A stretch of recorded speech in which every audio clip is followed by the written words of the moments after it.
Hello everyone, my name is Eldrick, and in this video I would like to share about 5 differential equation problems and their solutions.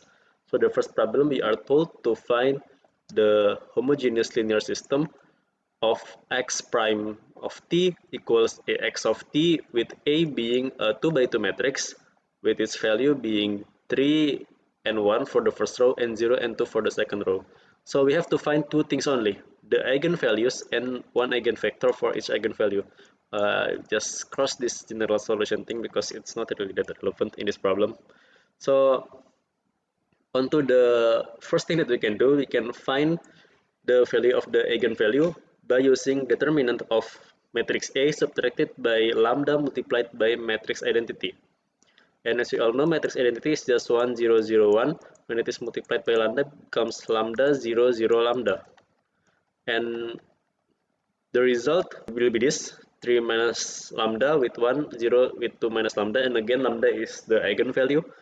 And we can multiply both this subtracted by the multiplication of 0 and 1. This is for determinant in matrices. However, 0 multiplied by 1 is just 0. Therefore, we just multiply 3 minus lambda with 2 minus lambda. And the result is this. And then the final result will be a polynomial of second degree, which is a lambda squared subtracted by 5 lambda plus 6.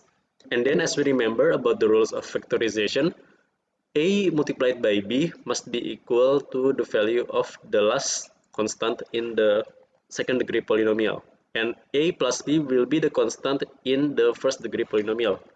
So the factor of 6 are 1, 6, 2, and 3. When 3 is added with minus 3, when minus 2 is added with minus 3, the result will be minus 5, and minus 2 multiplied by minus 3, the result will be 6.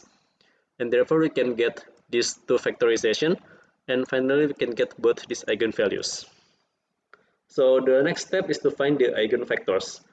The formula to find the eigenvector is to multiply A minus 2 times matrix identity with a V, with V equal to V1 and V2. It is a matrix as well. And the value of A is 3012, and the value of I is just 1001. It's a matrix identity. Multiplied by 2, it becomes 2002. Subtracted, it becomes 3 minus 2 with 1 minus 0, 0 minus 0 with 2 minus 2. And the result is a matrix of 1, 1, 0, and 0. For the next step, we can multiply it with the V, and the result will be two equations. The first equation will be 1v1 plus 1v2. The second equation will be 0v1 plus 0v2, and they both will be equal to 0. And from these two equations, we have to pick one variable that is in a non-pivot column. And as you all know, in matrix linear algebra, the pivot will be always the first row, first column, as long as it's not 0. So this is not 0, therefore this is the pivot, and this is non-pivot.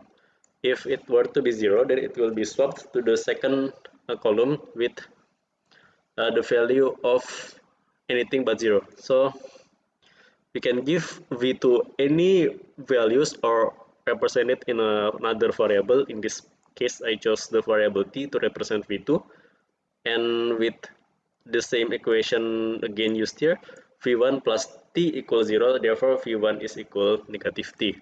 So again, as I've said, but the value of v, it's v1 with v2. v1 is minus t from here, and v2 is t from here.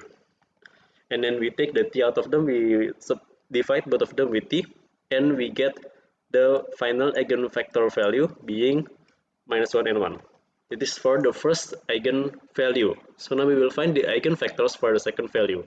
We apply the same principle, but this time the eigenvalue for the second one is 3, not 2. Therefore, it becomes A subtracted by 3, 0, 0, 3. The result is a matrix of 0, 1, 0, minus 1. And again, we multiply them with v1 and v2 equals 0. And therefore, we get two equations. The first one is v2 equals 0, and the second one is minus v2 equals 0. And again, as I've said before, v1 is not a pivot because row 1 and 2 for the first column is equal to 0. Therefore, the pivot will be column 2 row 1, which is this one. And therefore, the free variable will be v1.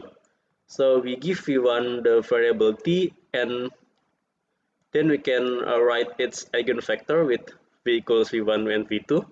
v1 is t from the choice that we made to represent v1, and v2 is equal to 0 from this equation that we got up here. And therefore, the matrix for the second eigenvector will be 1 and 0 with the t taken out of it. That is all. Some may wonder why this t suddenly disappeared at the last value, and same with this t disappeared at the last value. It is because the t is being given the value of 1, and when we multiply anything by 1, usually they don't change at all. So that is the solution for the first problem, and now we will go to the second problem. So now it's time to explain about the second problem, and we are given a first order homogeneous linear differential system of this x prime of t equals ax of t with a is a matrix of 2 by 2 with its value of 0 and minus 1 for the first row and 1 and 0 for the second row. And we are told to find three things, which are the eigenvalues, the eigenvectors, and the general real solution. So the first thing that we can do is to find part of the determinant formula. We find the a subtracted by eigenvalue multiplied by identity factor. And again, this is identity factor, and multiplied by eigenvalue, it becomes this. And when we subtract both of these matrices, it becomes this of minus lambda with minus 1, 1, and minus lambda.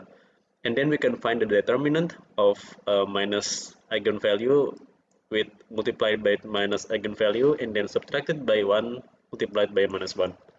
And the result is eigenvalue squared plus 1. And we give 0 here, thus like this, and then we swap the position of minus of 0 into minus 0 from the left side to the right side, and we root them both.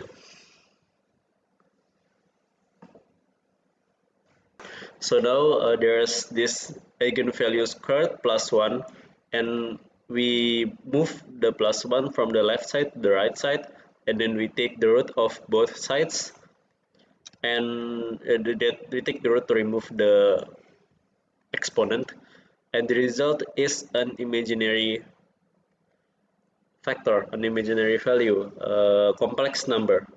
And there are two variations of the eigenvalue. It could be either plus I, plus imaginary value, or minus I, as you can see from the symbol. And because of that, when we do with the eigenvectors, one may think that we have to find the eigenvectors for both scenarios, and that is not true. To find the general real solution, we can just pick one of the two eigenvectors that can be found with this eigenvalue of imaginary value. And however, for the sake of this question, we have to find eigenvectors v for both of them to answer the b in more completely. And as we have seen in the last number, to find the eigenvector, we have to use the value of a subtracted by the identity matrix multiplied by lambda, and lambda is I. In this scenario, we first try with positive I, and the result is this matrix of minus I and minus 1 for the first row and 1 and minus I for the second row. Then we multiply them with v, and I've been referencing v as v is only v all this time. V actually means the eigenvector itself, and the formal name of v is the eigenvector. So we multiply this matrix with the eigenvector. The result will be two equations, and for example, we pick the first equation, which is this one. And for I as a complex number, when we find this I, we have to move it from the numerator into the denominator, and to do that we have to multiply it with I subtracted by minus I, and minus I multiplied by minus I is equal to minus 1. As we can see from this part, I multiplied by I, or I squared, is equal to minus 1. So we take the first equation of this matrix, we write it here, equals 0, minus I v1 subtracted by v2 equals 0. Then we swap the position of v2 from the left side into the right side, and then we move the minus I to the numerator of the fraction that we have over here. and we want to make this I into the denominator. And to do that, for complex numbers or imaginary numbers, we always use this formula by multiplying it with I subtracted by minus I. This is not 1 subtracted by minus 1, but I subtracted by minus I. And if I write it here, it will be I, and beneath it will be minus I. And as you can see, when V2 is multiplied by I, it becomes V2I. And when minus I multiplied by minus I, it becomes I squared. I mean minus I squared. And when we have minus I squared, its value is always equal to minus 1. You can see from this previous part. Basically, the root of minus 1 is I. Therefore, when we multiply I by I, we get minus 1. So there, from that, we get the final result of V1 being equal to minus IV2. And we can see over here, V2 can be any variable or value. And from here, I chose the value of 1.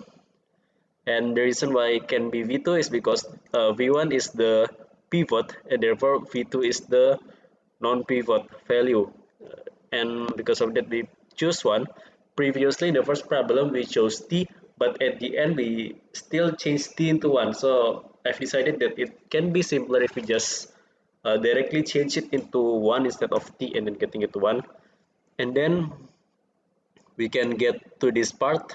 Basically, V1 is equal to negative IV2 from here.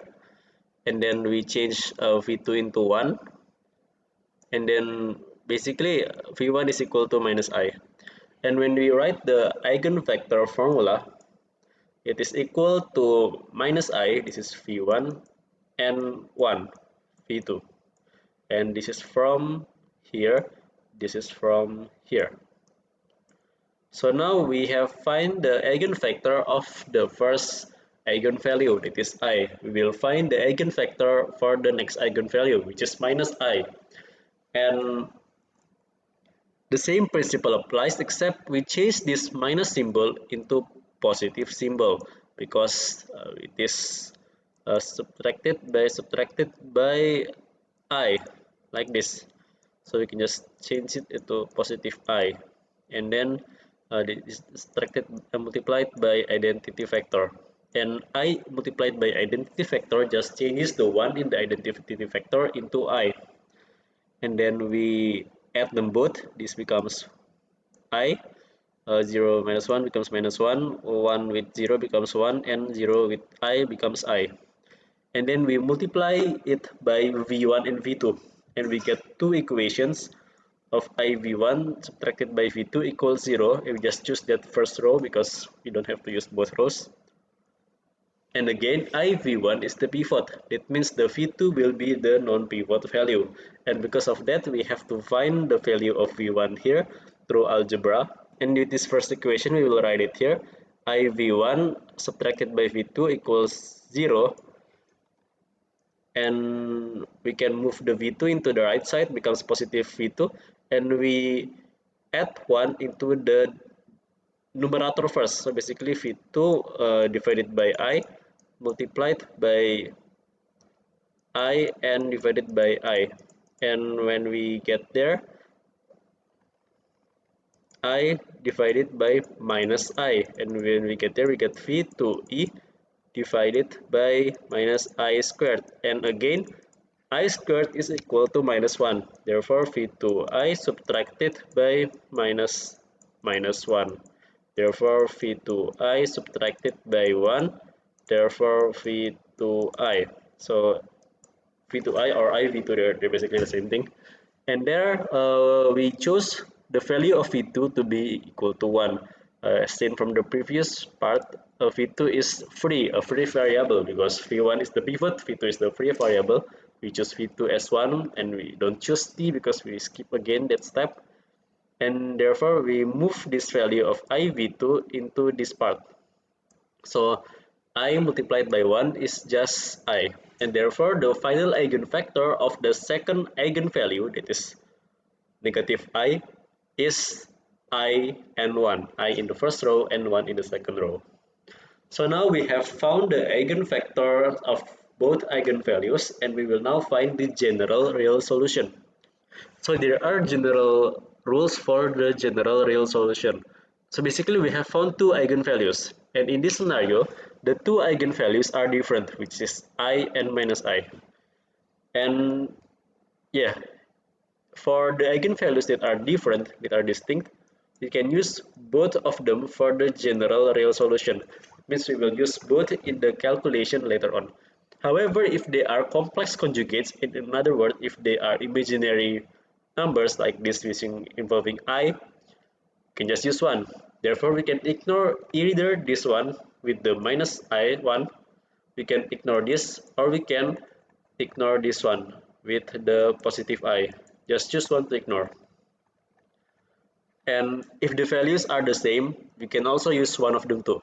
Like if the values are both a 2 or if the values are both 4. Later on in the third and fourth number, the values will be the same. For the complex eigen solution formula, it is x of t equals v multiplied by e to the power of eigenvalue multiplied by t. And we can pick one. I chose this one with the eigenvalue equals I. Therefore, I am choosing the matrix with minus I and 1. And we put that V or eigenvector into this formula. Therefore, the complex eigensolution becomes x of t equals e to the power of eigenvalue t multiplied by the matrix of minus I divided by 1. This is multiplied by e, by the way, not by the power. And later on, we can substitute Euler's formula.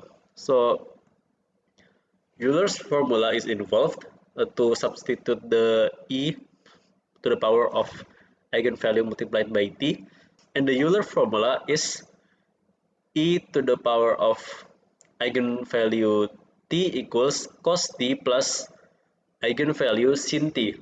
And since the eigenvalue is I, we just swap this into the constant for the sin t and for this EIT. And basically we can implement this into this original complex eigensolution. Therefore, x of t equals cos t plus I sin t multiplied by the eigenvector of minus I with 1. And we multiply them both as with matrix multiplication. As you can see, we first have to multiply cos t by minus I plus I sin t by minus I, and then cos t by 1 with I sin t by 1. And we can write it over here. And we have to note that when I is multiplied twice, when I is multiplied by I, the result will be minus 1. And therefore, as you can see here, the minus I will be multiplied by this I from the I sin t. And therefore, we will get this final result, minus I cos t plus sin t. So you may wonder why is it not negative sin t, because I squared is equal to negative 1. It is because this is minus I. Therefore, it is minus I squared equals minus minus 1. And therefore, it is equal to 1. Therefore, it is positive sin t. And for the bottom row, it's very simple. Multiplication is still the same. It's cos t plus I sin t. So the imaginary is basically the term that is involved with I, or the imaginary number. And there are two terms that are involved with I. This one, row 1, column 1, and row 2, column 2. We can write it here that the real part x of t equals to the matrix of sin t and cos t. And the sin t is the one that is in the first row and cos t is the one in the second row. So we just directly put them where they belong in their rows. Whereas in the imaginary part, we can write Im of x of t equals to negative cos t with sin t. And as you can see, we remove the I because the I is already represented by the two letters im. So it can be just said without the I. And therefore, the final general real solution is xt equals Re of x of t plus IEM of x of t. And we can just change the IEM to just EM. It's basically the same thing. And since the eigenvector is the size of 2 by 2, the general real solution of xt needs two constants, and that is one for each eigenvector. And therefore we put C1 before the real part and C2 before the imaginary part. And therefore the final general real solution for number 2 is x of t equals C1 with matrix of sin t and cos t plus C2 with matrix of negative cos t and ct, with C1 and C2 both being real numbers. So that is the solution for number 2. Now we can move on to the problem for number 3. We are told to solve the system for x prime of t equals ax of t, with A being a matrix of 2 by 2, with its first row being 1 and negative 3, and its second row being 3 and 1. And now we find the three things again, which are the eigenvalues, the eigenvector for each eigenvalue, and the general real solution. So the first thing we have to find is, again as before, is the determinant of a negative eigenvalue multiplied by identity vector. And we can directly put the eigenvalue as the 1 in the identity vector, and we subtract the a with the eigenvalues, becoming 1 minus eigenvalue with minus 3 subtracted by 0, and then 3 subtracted by 0 with 1 minus eigenvalue. And then when we try to find the determinant, we multiply these two and subtract them by minus 3 multiplied by 3. And the result is brackets of 1 minus eigenvalue squared plus 9 equals 0. And we swap the position of plus 9 into the right side and make it a negative 9. And we take the root of both of them, thus we will be left with another imaginary number. And when we are given another imaginary number, we have two eigenvalues. And again, since it is involving imaginary numbers, for the general real solution, we can just pick one of the two eigenvectors. For the eigenvectors, we can just choose one of the two eigenvalues. And for the general real solution, we can just choose one eigenvector. So for the eigenvector, we just multiply a subtracted by eigenvalue 1 multiplied by I, and we just multiply them by v, which is equal to v1 and v2. So we put this 1 plus 3i into the 1 and thus it becomes 1 plus 3i 1 plus 3i, and therefore 1 subtracted by 1 plus 3i, and then minus 3, and then 3, and then 1 subtracted by 1 plus 3i.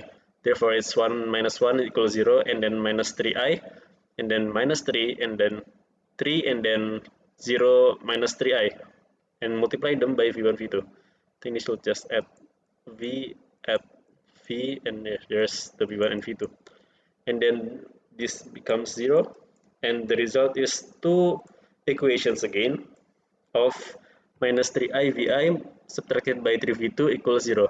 We divide all of them by 3 for easier calculation, and we are left with minus iv1 subtracted by v2 equals 0.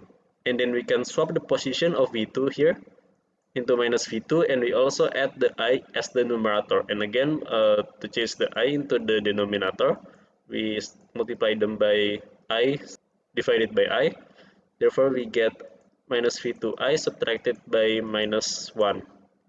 And therefore, we get v2i. And yeah, you can be seen it here in the steps that I have written here. I didn't realize I have written those steps already, unlike in the previous number. And then we can choose any value for v2. In this case, I choose the value of 1. And then we just directly put it in the eigenvector v equals v1 and v2. No, it's not subtraction, it's actually just a matrix. And it is equal to v2i and 1. And then there is no need to find the eigenvector of the second eigenvalue because both involve complex numbers, as I said before. So we can just directly find the real general solution. So for the real general solution, first we have to use again the complex eigen formula that we've used in the last number of x of t equals e to the power of eigenvalue t multiplied by v. And v, we just substitute them directly into 1 and minus I. And the v that I'm substituting is not I with 1, it's 1 with minus I. Okay, so first of all, why is it different? Why is the v different? Well, it is because I multiplied this I and 1 by minus I. And the result will be minus I squared with minus I1. And those things are equal to minus 1 and minus 1 and minus I, which is equal to 1 and 1 and minus I. And yeah, you may wonder, why did I do this? Is it like a necessary step in order to find the real general solution? No, it is not. Basically, when we come with eigenvectors, they can be multiplied with any values and the real general solution will always be the same, as long as both part of the matrix are being multiplied by the same value or divided. And basically what I'm saying is that the answer will be exactly the same as if this vector is I and 1. So I'm using 1 and minus I, and then I'm substituting the eigenvalue with 1 plus 3i from here, from the first eigenvalue, and then we can separate this into two Euler numbers. The first one is with et, which basically e1 multiplied by t, and the second is e3it from e multiplied e with the power of 3i multiplied by t, and the factor is unchanging from this one. And what we can do next is to apply the Euler formula. And the Euler formula is only relevant with this half because it involves the imaginary number. This part, the e with the power of t, is not relevant with the Euler formula because it doesn't involve imaginary number. So with e to the power of I 3t, it is equal to cos 3t plus I sin 3t. And it is the same formula that we had used in the previous page. So I can show it. It's in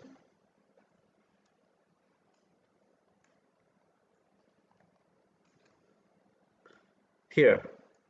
We use the same formula, and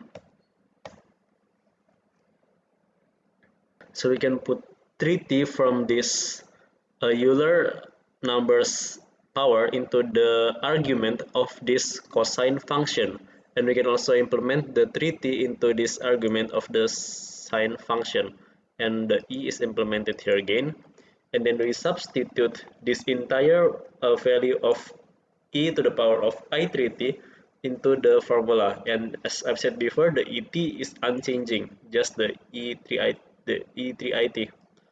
And as you can see, it becomes like this, and we can multiply both of this and add them both, and then multiply both of this and add them both into this matrix.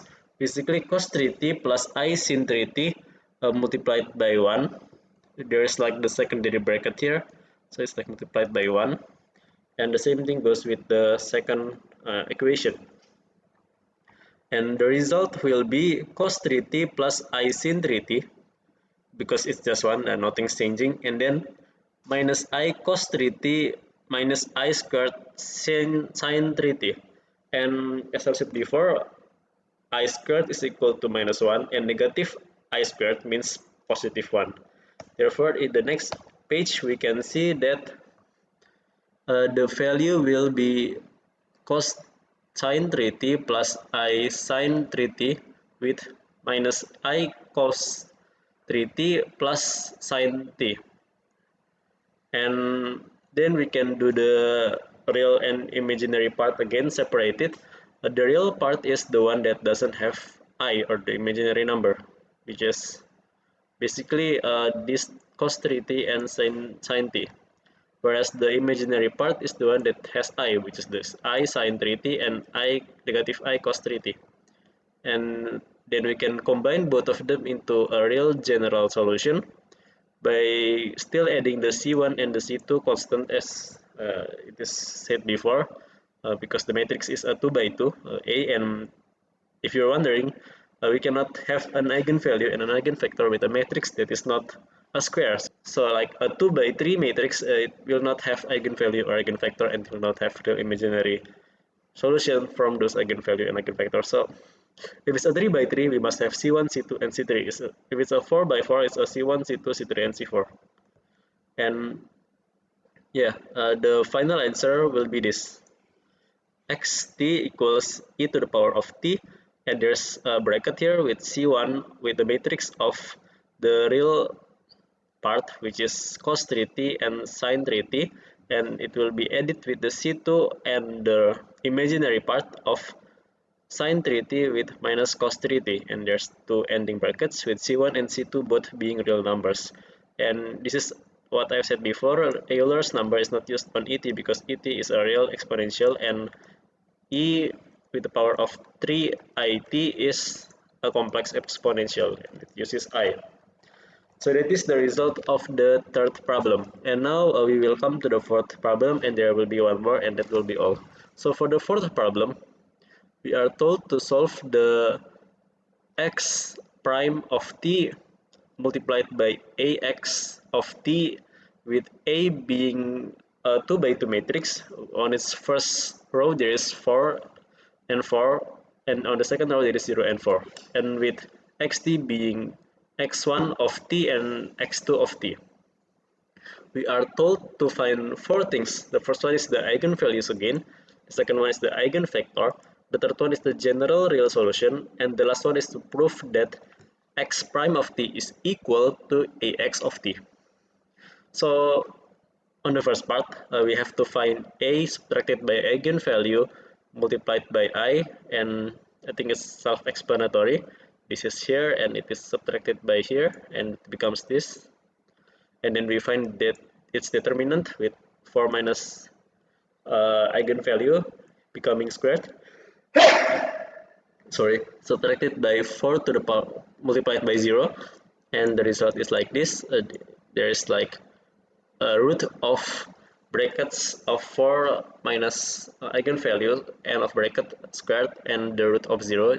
0 is unchanging, but the right side becomes 4 minus eigenvalue, and then minus eigenvalue equal minus 4, and therefore the eigenvalue is equal to 4, and therefore it is double eigenvalues.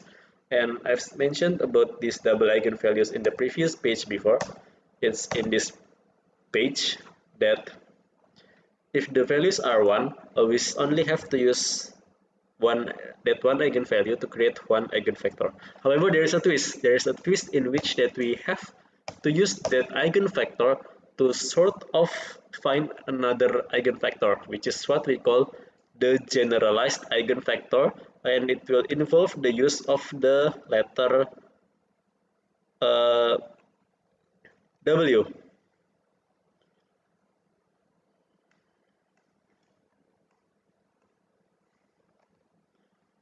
And as you can see, I'm not that used with the controls of this Sumatra PDF. So we have found the double eigenvalues. Now we will find the eigenvector using the matrix of 4, 4, 0, 4 from A here, and then we will implement the identity matrix multiplied by the double eigenvector, which is 4, 0, 0, 4. And we multiply them by V1 and V2, and the result will be 4 V2 equals 0 and V2 equals 0. Then we have to remember that the pivot is the leftmost lowest row, which is supposed to be this one, but because it is 0, it is moved on to the next one, which is this the second column of the first row, and therefore V2 will be the pivot, and thus V1 will be free. And when V1 is free, we can give any value to V1, and the one that we can make use most of is 1, and the value that we can use the most effective of is 1, and therefore V equals V1 and V2. It is a 1 from here and 0 from here. And now, as I've said before, we have to find the generalized eigenvector, or basically sort of the replacement for the second eigenvector that we don't get because it is a double eigenvalues. So we implement the same result from here of a subtracted by 4i. To make it faster, just copy it from this one into this one and multiply it by w1 and w2. This is sort of very similar with v1 and v2, and we have found v1 and v2, so we just put it here, and therefore we multiply 0 with w1, it is 0, plus 4 times w2, that is 4w2, and then 0 with 0, just 0. So basically 4w2 is equal to 1, and thus w2 is equal to 1 divided by 4. And since w2 is 1 divided by 4, w1 can be filled with any values, and we chose the value of 0 this time. So as you can see, there's something curious about this part. The most effective way to make use of the free variable in an eigenvector is 1, but for the generalized eigenvector, the most uh, effective value is actually 0, not 1. You can see it later. Basically, for any 2 by 2 matrix with eigenvalue, eigenvector, and generalized eigenvector, general solution formula is xt equals e to the power of eigenvalue t multiplied by c1 v plus c2 brackets of tv plus w and brackets. Basically, this is anytime we have to use the w, the generalized eigenvector. We have to change the general solution formula from this one, which I will show right now. From this one that I'm circling here, we change this one into this one, and then we substitute with the eigenvalue equals 4, with the v equals 1 and 0, and the generalized equals 0 and 1 up divided by 4, and we just directly put them into the general solution formula. And as you can see, it's here, and we just directly calculate them to find the smallest value. So 0, so we just multiply t by 1, and then we add it with 0, and 0 with 1 divided by 4.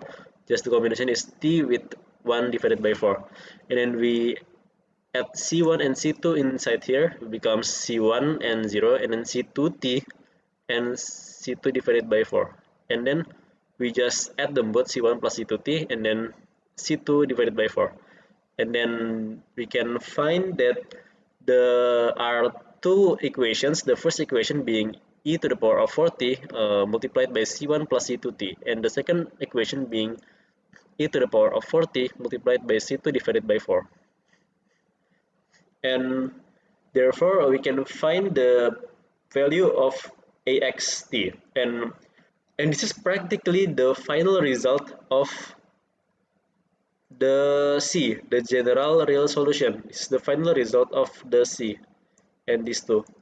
It ends right here for C. It ends right here. The bottom part is not related to C, it's related to D. The general real solution is e to the power of 4t with matrix of C1 plus C2t for the first row and C2 divided by 4 for the second row.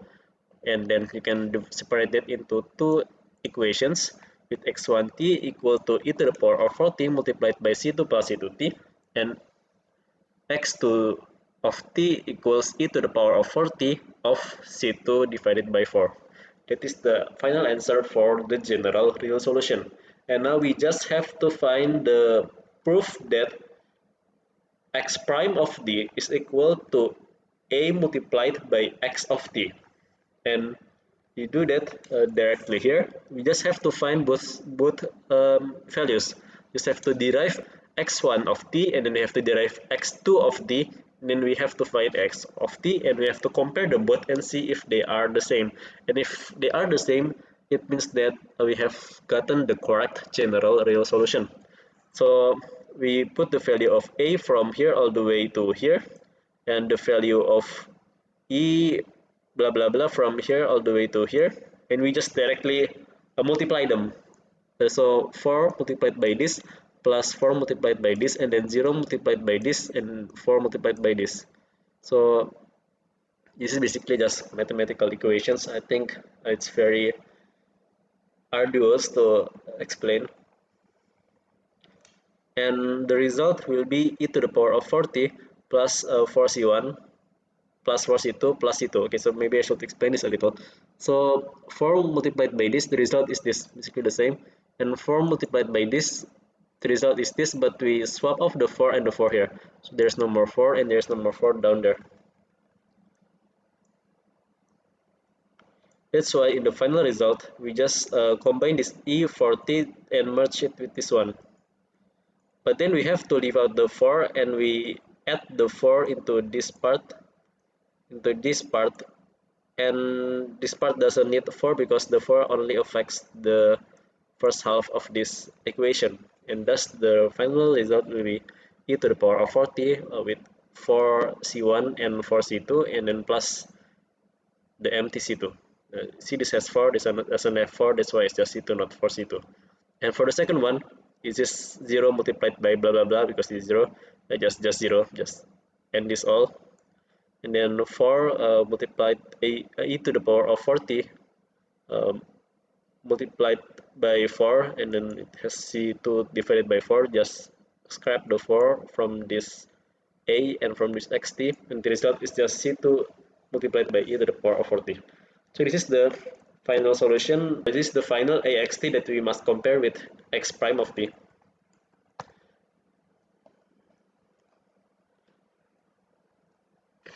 Okay, so for this part, we first have to derivate the x1 of t, and there are two separate functions. The first function is e to the power of 4t, and the second function is c1 plus c2t. So in this part, it is basically this first half of just this part, and we derive the e to the power of 4t to get 4e to the power of 40. And the second part is this, which is basically the derivation of the second part. Basically, the derivation of c1 plus c2t is just c2 because the constant get erased from the existence by derivation. And we add both of them to find this e to the power of 40 multiplied by 4c1 plus 4c2 plus c2. And this is exactly the same as the last page here. As you can see, e to the power of 40, 4c1 plus 4c2 plus c2. It is the same. So we have proven the first equation, and now we will prove the second equation. Luckily enough, even though the product rule disappeared, this is only one function, so we don't have to use the product rule because I don't want to write all that again. And basically just derive this part, the e to the power of 40, and it becomes 4e to the power of 40. Oh yeah, as a side note, Euler's number, for example, like e to the power of 3, when we derivate it, it becomes 3e to the power of 3. The constant in the power does not change when we derivate Euler numbers. So that is all for this fourth problem. And then again, this is why you use W1 and W2 because matrix only has one eigenvector and one eigenvalue, but a 2 by 2 matrix system needs two solutions and two constants, C1 and C2, and not just one. C1 and C2, as we've mentioned before. And since we cannot get a second eigenvector the normal way by using another eigenvalue, we have to use the generalized eigenvector process, and both eigenvectors will then be used to find the general real solution. And now for the final problem, we have to solve the non-homogeneous system of x prime of t equals ax of t plus g of t. And yeah, right from the bat, you can see that there's the homogeneous solution and the non-homogeneous solution. And the non-homogeneous part is basically like an external factor, like something else that requires a particular solution. While the homogeneous part, it's what we have been using all this time. And basically we just have to learn how to do the particular solution part later. So the matrix of A is a 2 by 2 matrix with the value of 2 and 1 for the first row and 0 and 2 for the second row, and GT is a matrix of 1 by 2, and it is e to the power of 2t and 0. The 0 is in the second row, e to the power of 2t is in first row. So we have to first find the homogeneous solution, and then we have to find the particular solution.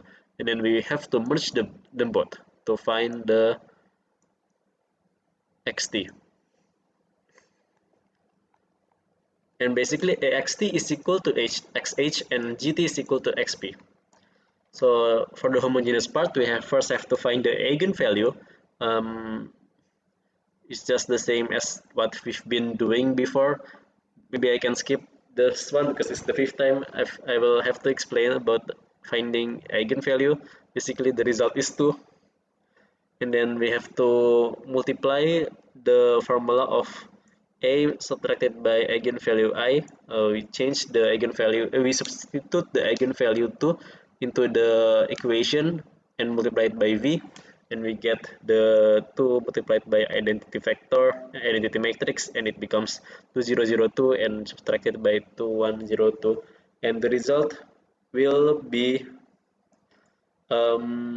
this matrix equation, and there will be two equations here, and for the first equation it will be v2 equals 0. There's no second equation because this is both 0. Remember, this is with v1, this is v2, this is with v1, and this is with v2.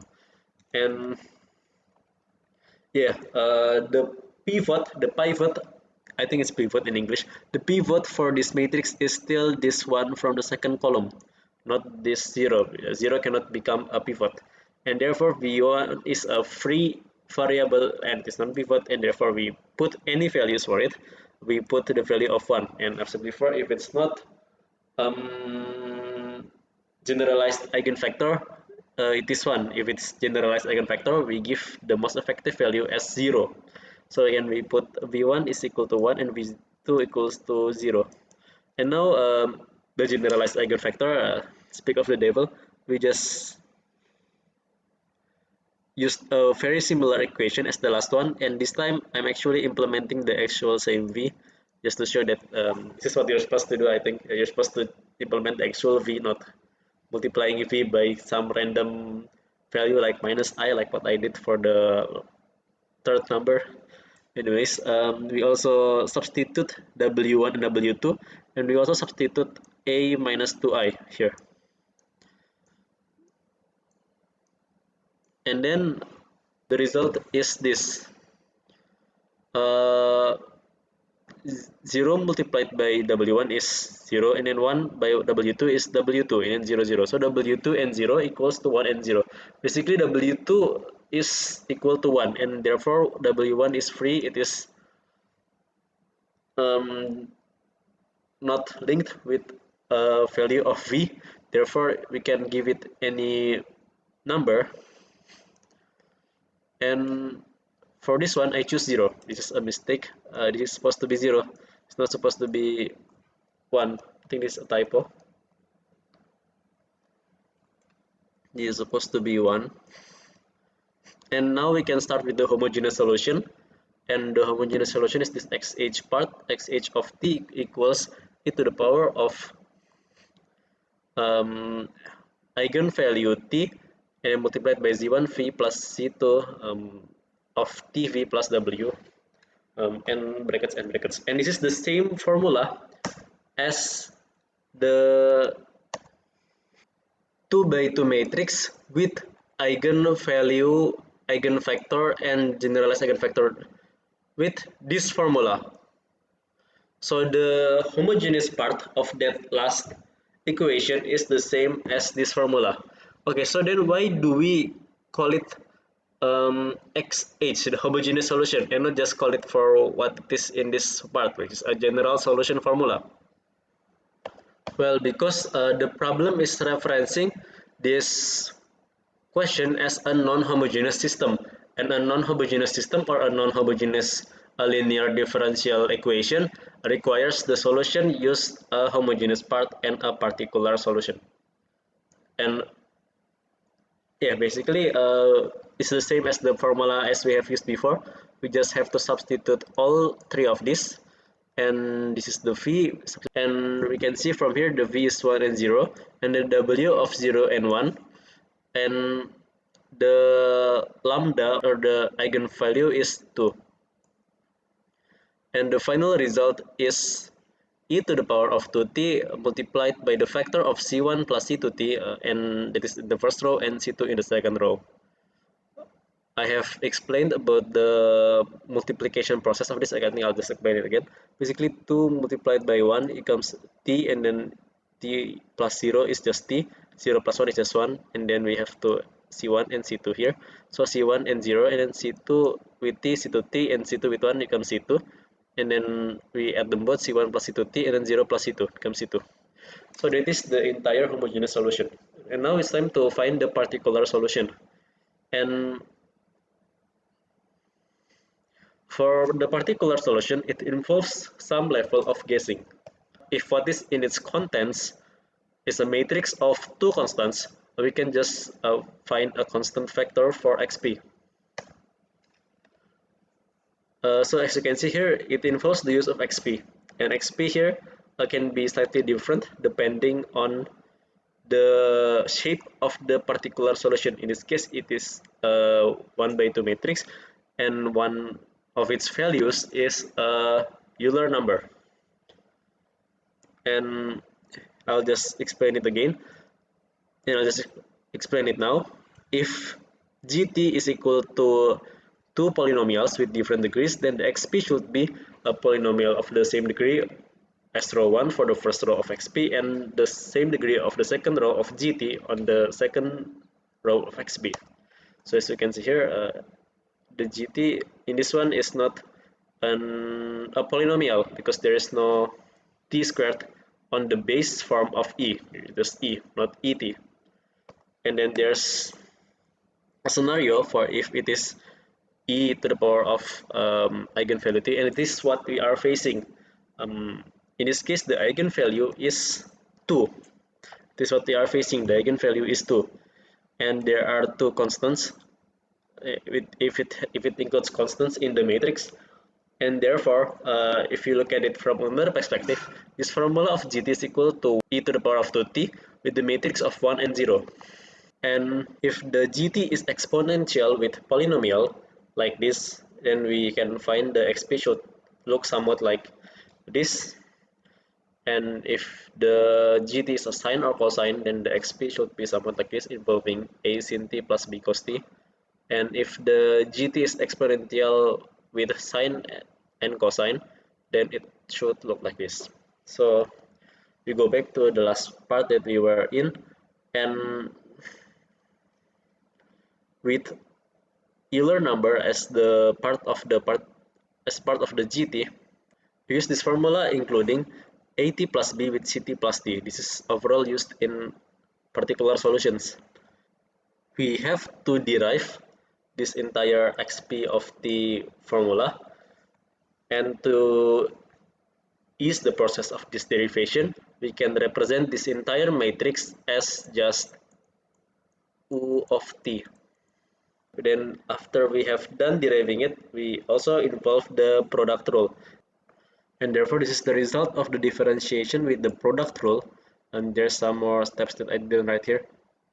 So now with this as the formula, we can differentiate the e to the power of 2t and ut into becoming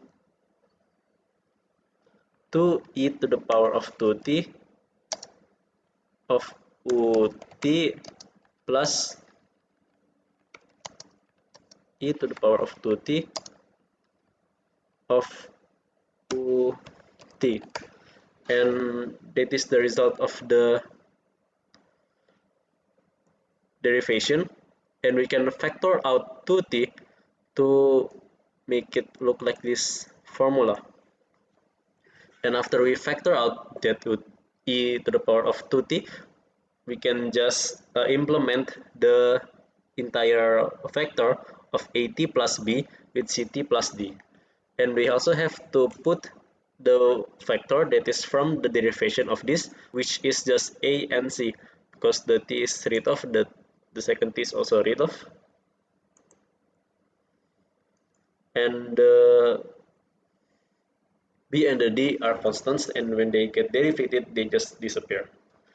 So the final result will be, when you merge the two with this matrix and you merge the second matrix with this one, it just becomes this formula. Also, as a side note, this formula is called the method of undetermined coefficient. It's used to find the particular solution of non-homogeneous systems, and sometimes it's called ansatz. And after we find the derivation of xp of t, we have to find the value of a multiplied by xp of t, and we implement the value of a here into here again, and e to t here with the npt from here to here.